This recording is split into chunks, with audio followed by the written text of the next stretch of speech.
Cabinet के फैसलों की बताने के लिए जुड़ रहे हैं मेरे साथ प्रकाश प्रियदर्शी जी। प्रकाश, बताएं कैबिनेट की मीटिंग में आज कौन से बड़े फैसले लिए गए हैं?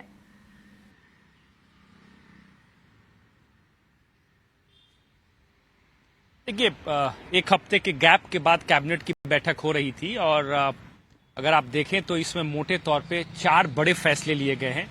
जो सबसे बड़ा फैसला जो कैबिनेट ने लिया है वो शिपिंग सेक्टर के कॉन्टेक्स्ट में है, शिपिंग सेक्टर से संबंधित है, जिसमें 3 अहम स्कीम्स जो हैं उसको मंजूरी दी गई है और शिपिंग सेक्टर में जो पूरा इकोसिस्टम है उसको डेवलप करने पर एक आम सहमति बनी है और इन 3 स्कीम्स के जरिए इसको सरकार अगले 5 से 7 सालों के अंदर इसको डेवलप करेगी। काफ़ी इम्पोर्टेंट डेवलपमेंट है। करीब करीब 70,000 करोड़ रुपए की जो स्कीम है उसको कैबिनेट ने मंजूरी दी है, जिसमें अगर आप नज़र डालें तो करीब करीब 25,000 करोड़ रुपए की जो राशि है वो मैरीटाइम डेवलपमेंट फंड के लिए रखा गया है। Ship building financial assistance scheme, उसके लिए करीब 20,554 करोड़ रुपए की राशि, करीब 4,000 करोड़ रुपए की राशि रखी गई है शिप ब्रेकिंग क्रेडिट नोट के तौर पर, यानी कि जो कंपनियां शिप ब्रेकिंग के काम में लगी होंगी उनको भी इंसेंटिव का फायदा मिलेगा। 4,000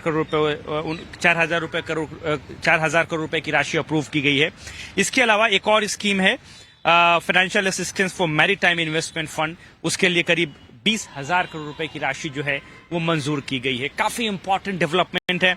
इंसेंटिव प्लान की घोषणा की गई है जिसमें अगर आप वैसे वेसल्स जो कि 100 करोड़ से नीचे की लागत के हैं, अगर उसकी मैन्युफैक्चरिंग करते हैं आपको 15% का इंसेंटिव मिलेगा।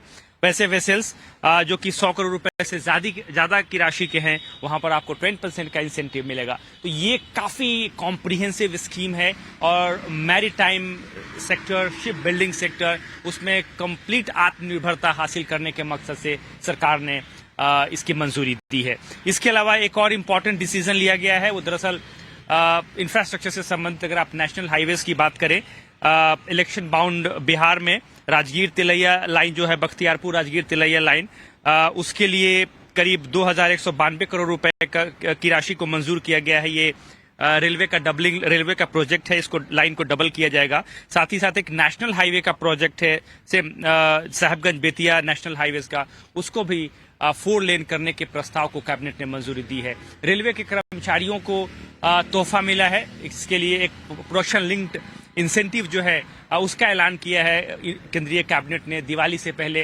फेस्टिवल सीजन के मौके पर उनको 78 दिन के बोनस का फैसला यूनियन कैबिनेट ने किया है। तो ये इंपॉर्टेंट डिसीजंस जो हैं ये यूनियन कैबिनेट की आज की बैठक में लिए गए हैं।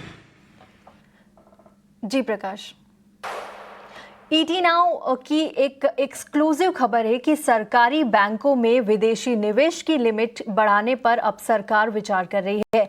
ये खबर हमें सूत्रों के हवाले से मिली है और प्रकाश हमारे साथ मौजूद है। प्रकाश, इस पर क्या है पूरी डिटेल्स, जरा समझाइए।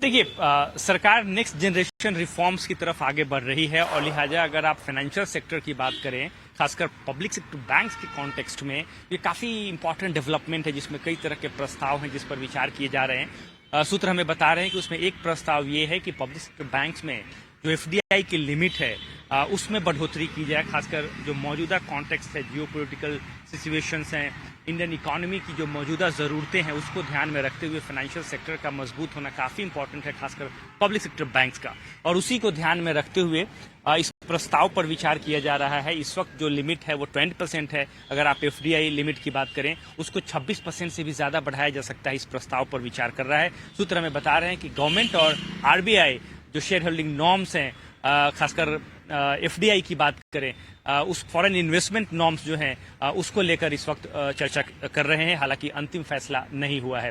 साथ ही साथ पब्लिक सेक्टर बैंक्स के साथ जो मंथन हुआ है, मंथन कार्यक्रम कुछ दिन पहले, उसमें भी एक एजेंडे के तौर पर इसको शामिल किया गया था, जिसमें तमाम स्टेक होल्डर्स, बैंक्स और फाइनेंशियल इंस्टीट्यूशंस के साथ इस मसले पर चर्चा की गई कि आखिर कैसे इस रोड मैप को अचीव किया जाए, सरकार यहाँ से कैसे आगे बढ़े।